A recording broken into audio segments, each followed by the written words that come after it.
جی السلام علیکم. اس وقت ہم اسلام آباد ایئرپورٹ پہنچ چکے ہیں. ارشد شریف صاحب کا جسد خاکی اب سے کچھ دیر بعد یہاں پہ پہنچے گا, لینڈ کرے گا. بھٹی صاحب میرے ساتھ ہیں, عمران بھائی میرے ساتھ ہیں. صابر بھائی کو کہا, میں نے کہا صابر بھائی جب آپ آئیں گے نا واپس تو ہمیں 2 دن پہلے بتائیے گا. ہم آپ کو بڑے احترام کے ساتھ اور جتنی آپ نے سختی دیکھی ہے اس کے بعد ہم کو بڑے شاندار طریقے سے لانا چاہتے ہیں واپس آپ کے گھر تک نا. ہم اس کو سیلیبریٹ کرنا چاہتے ہیں آپ کی واپسی کو, ہم آپس میں دوست اور بہت سارے اور لوگ بھی. تو میں نے کہا ارشد بھائی کو بھی ایسے ہی, میں صابر بھائی سے بات کر رہا تھا اور وہ ہنس رہے تھے, وہ نہیں یار جب آنا آئے گا تو ایسے ہی آ جائیں گے سیدھا. میں نے کہا نہیں, ہم آپ لوگوں کو لے کر آئیں گے. یہ تو ہمارے خیال میں بھی نہیں تھا, یہ ہمیں بہت بڑی چوٹ پہنچائی ہے. میں نے زندگی میں کبھی نہیں سوچا تھا کہ میں اس طرح لینے آؤں گا, اور میں نے زندگی میں کبھی نہیں سوچا تھا کہ اس نے مجھ سے کہا تھا ایک مرتبہ جو میری اس سے بات ہوئی تو کہ میں نے اسے کہا کہ وہ بے ذائقہ قسم کی دودھ پتی کب پلائے گا. اس نے کہا میں واپس آ کے پلاؤں گا. تو ارشد آپ نے چیٹ کیا ہے, آپ نے پرومس توڑا ہے, اور آج میں بہت دکھی ہوں. اور میں آپ سے محبت نہیں کرتا کیونکہ آپ وعدہ توڑتے ہیں, بٹ آئی لو یو.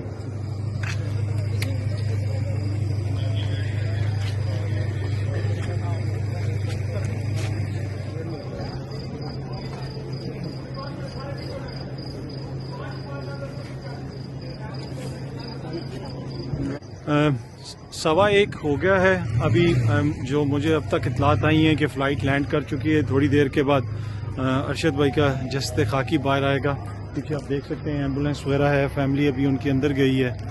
باقی بہت سارے جرنلسٹ یہاں پہ موجود ہیں, میں خود یہاں پہ موجود ہوں. جیسا میں نے آپ کو بتایا کہ صبح کے 1:15 بجے اب یہاں سے ہم ارشد بھائی کو ریسیو کریں گے.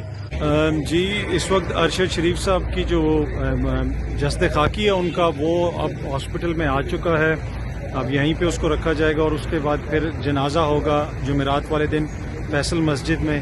اوبیسلی ہم ایئرپورٹ تھے, ایئرپورٹ سے پھر یہاں پہ آئے. اور یہ بتا سکتا ہوں کہ ارشد شریف صاحب پاکستان واپس آ گئے ہیں, اور جس طرح ان کو آنا چاہیے تھا, جس طرح سب اس طرح ادھر ان کا انتظار کر رہے تھے, اوبیسلی وہ اس طرح تو نہیں آئے, لیکن یہ ضروری تھا کہ جب وہ آئیں تو ان کو ریسیو کیا جائے. اور اس کے ساتھ ساتھ بہت سارے لوگ یہاں پہ آئے ہوئے تھے ان کو ریسیو کرنے, اور ہر کسی نے جو ہے اپنی اپنی عقیدت کا اظہار بھی کیا.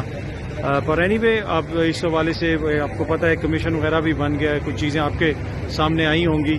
اب دیکھتے ہیں اس میں کیا پیش رفت ہوتی ہے, کیا کچھ ہوتا ہے. لیکن پاکستان کا ایک بہت بڑا نقصان ہوا, صحافت کا بہت بڑا نقصان ہوا, اور ارشد شریف صاحب جو ہیں وطن واپس آئے, لیکن جس طرح ان کو آنا چاہیے تھا, جس طریقے سے سب ان کا انتظار کر رہے تھے, اس طرح واپس نہیں آیا. اور اینی وے بہت جلدی آپ سے دوبارہ ملاقات ہوتی ہے. بہت شکریہ, تھینک یو.